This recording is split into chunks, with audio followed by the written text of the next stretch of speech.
Hi boys and girls. Today we're going to be reading a story together, but to begin I'd like to review a few vocabulary words that I'd like you to be looking for while we read. The first word is shine.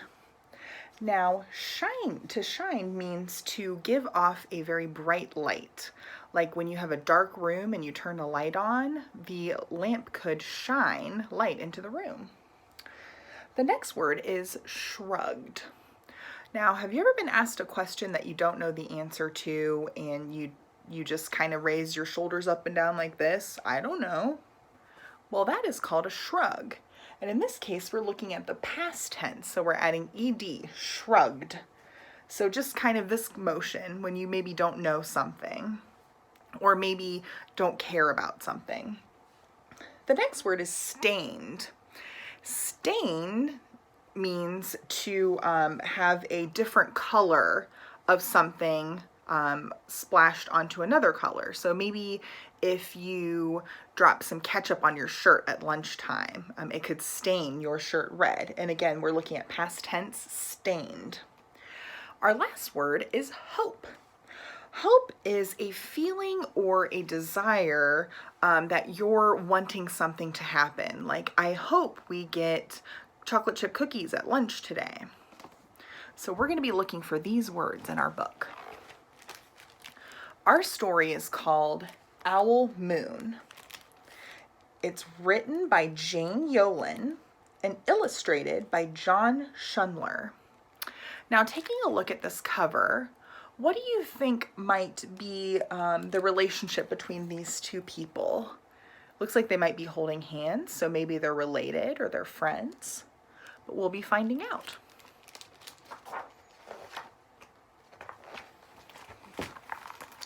It was late one winter night, long past my bedtime, when Pa and I went owling.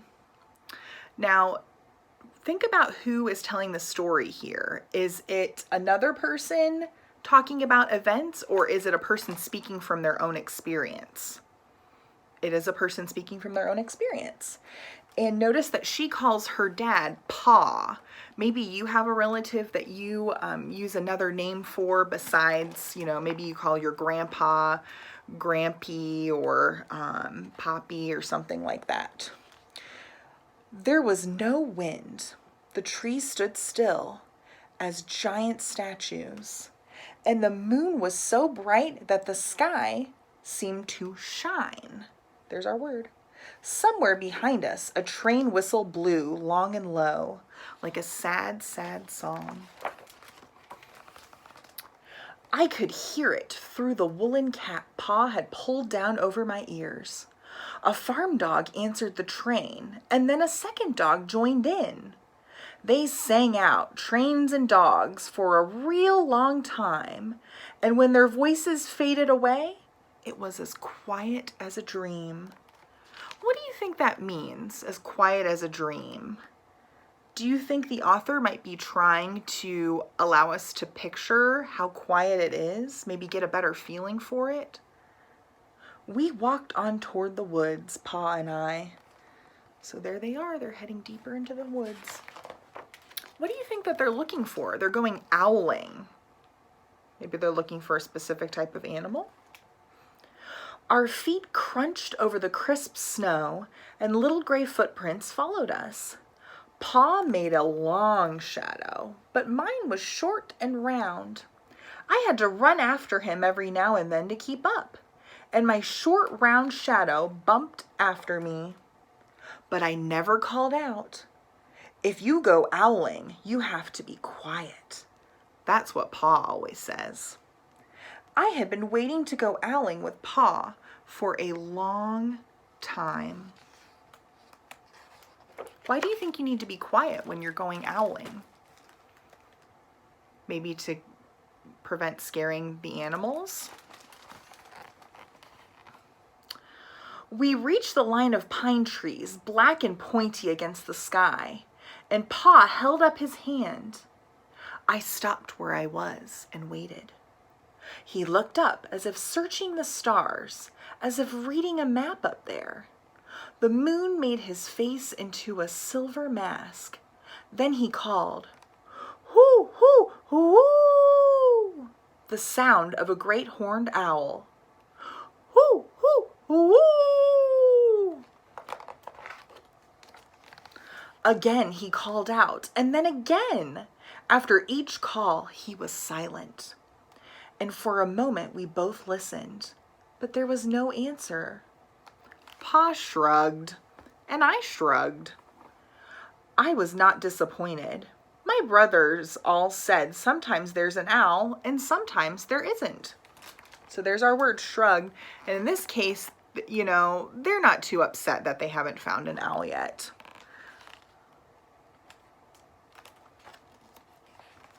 We walked on.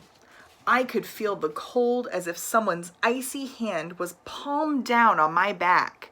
Have you ever had someone touch you with really cold hands? Ooh, it doesn't feel good, does it? And my nose and the tops of my cheeks felt hot and cold at the same time. But I never said a word. If you go owling, you have to be quiet and make your own heat. So, have you ever felt hot and cold at the same time?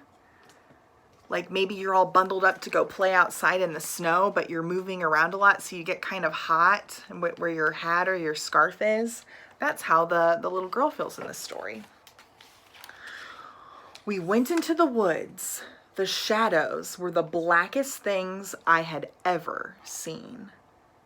They stained the white snow. So there's our word, stained. So the shadows from the trees make the snow look like it's stained. My mouth felt furry, for the scarf over it was wet and warm. I didn't ask what kinds of things hide behind black trees in the middle of the night. When you go owling, you have to be brave. What do you think the mood is right now of this story?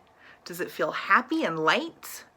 Or maybe kind of scary a little bit? I would go with scary too. Then we came to a clearing in the dark woods. The moon was high above us. It seemed to fit exactly over the center of the clearing, and the snow below it was whiter than the milk in a cereal bowl. Look at that. It was so white, it looks whiter than when you pour milk into your cereal bowl. I sighed, and Pa held up a hand at the sound.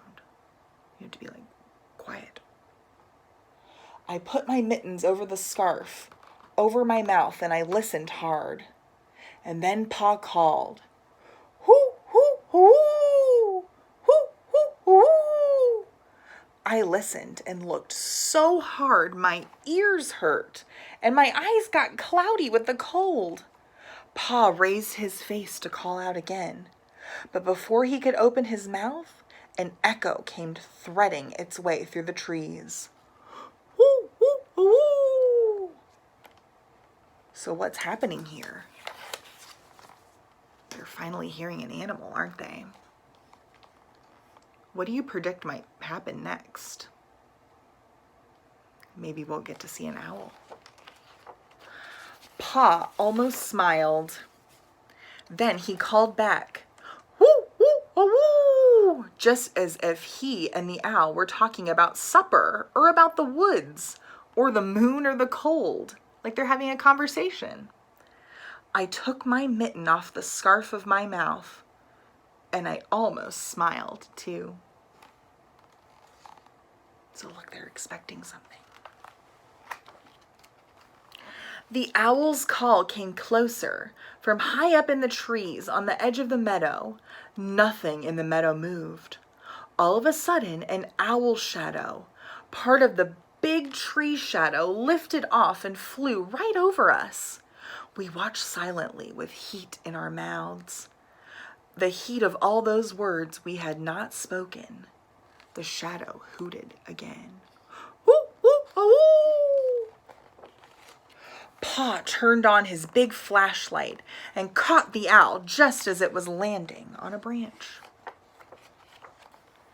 For 1 minute, 3 minutes, maybe even 100 minutes, we stared at one another. Do you think that they really stood there for 100 minutes? What is that called when maybe an author uses something to describe something in a way that it isn't really? Exaggeration. Like you could say, oh, I felt like I waited 10 years for my mom to pick me up today. It's an exaggeration. Then the owl pumped its great wings and lifted off the branch like a shadow without a sound. It flew back into the forest. Time to go home, Pa said to me. I knew then I could talk. I could even laugh out loud, but I was a shadow as we walked home. When you go owling, you don't need words or warm or anything but hope. That's what Pa says, the kind of hope that flies on silent wings under a shining owl moon. So in the case of the ending of our story, what does hope mean? What were they hopeful for? That they were going to find an owl. You're right. Thanks for listening, boys and girls.